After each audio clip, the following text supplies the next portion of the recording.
Shalom. Our Torah portion this week is Matot. And in this Torah portion we see that the tribes of Israel were encamped on the east bank of the Jordan River, preparing for their conquest of the land of Canaan, the land that had been promised to them by God. In chapter 32 of the book of Numbers, we read that the tribes of Reuben and Gad approached Moses with a shocking proposal. Let's take a look at what they said. Now many livestock had the sons of Reuben and the sons of Gad, an exceedingly mighty amount.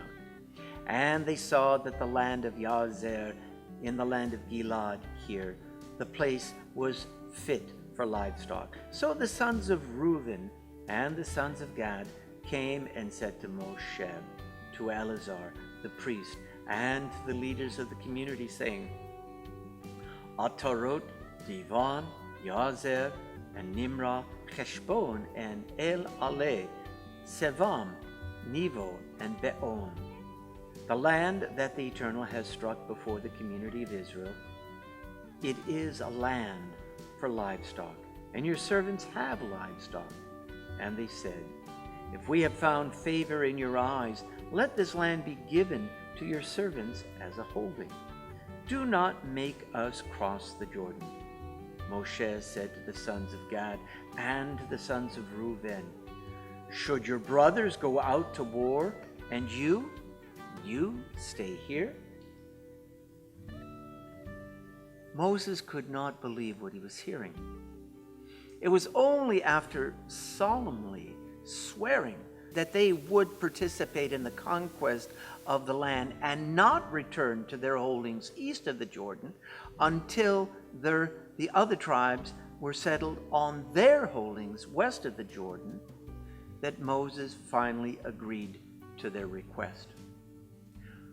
What we seem to be witnessing here is the first instance in history of two Jewish communities existing simultaneously, one in the land of Israel and one in what would become known as the diaspora, that is, any place outside the land of Israel. Now, questions of loyalty and solidarity would inevitably arise between these two communities.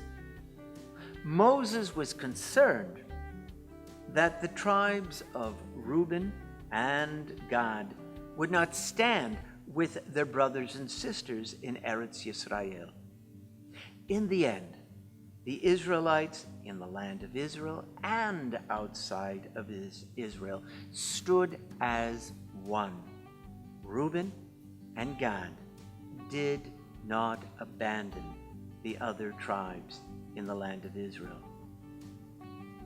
At this moment in history, we Jews here in America are called upon to support our fellow Jews in Israel who are being bombarded on a daily basis with hundreds of rockets being launched by Hamas, that terrorist group in Gaza. And we are called upon to stand with Israel, to support Israel in any way we can, to defend Israel's right to defend herself, regardless of the unfair criticisms and condemnations that will surely be flung at her. Here are some things that you can do, 3 things in particular that you might consider doing to show your support and your solidarity for Israel. Educate yourself. Educate yourself about what is really going on in that part of the world. I suggest that you go on the APAC website and keep up to date with what is truly happening there. And educate your neighbors and your friends, Gentile and Jewish, about the dangers that Israel is facing at this time. And let them know that Israel did not initiate this current exchange of fire. And inform them of Israel's heroic efforts to minimize civilian casualties while responding to the provocations of terrorists who use non-combatants, including children, as human shields. Secondly, here's something else that you can do. There's an iPhone app called Red Alert, which is widely used in Israel to alert people to incoming rockets from Gaza. It only gives them about 15 seconds to find cover, but it is helpful. This is the sound that we get when a rocket is coming into Israel.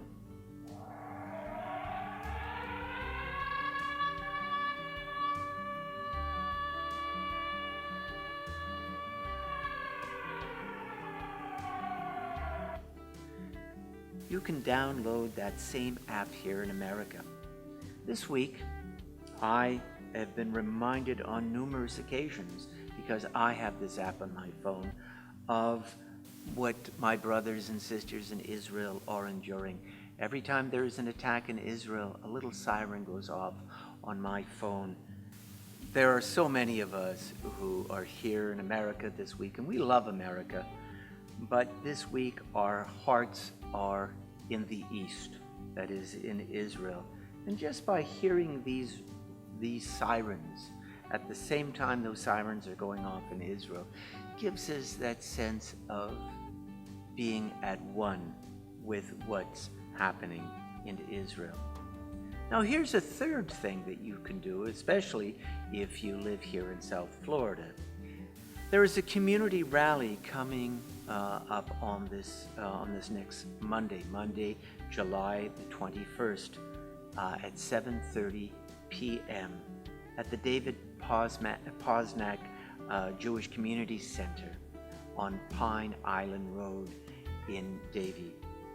Now, I'm going to be there, and I hope that there will be hundreds, maybe thousands of people there to show their support of Israel. I hope to see you there. In some ways, we American Jews, like the tribes of Reuben and Gad in ancient days, we're like them. Like them, we don't live in Eretz Yisrael. We don't live in Israel. But let us be like them in one other important way. Let us stand beside Israel. Let us defend Israel in these very difficult days. We have to be with Israel. We have to show our unity with Am Yisrael, with the Jewish people. Well, I hope that you will read this week's Torah portion and come to your own conclusions. Shabbat Shalom.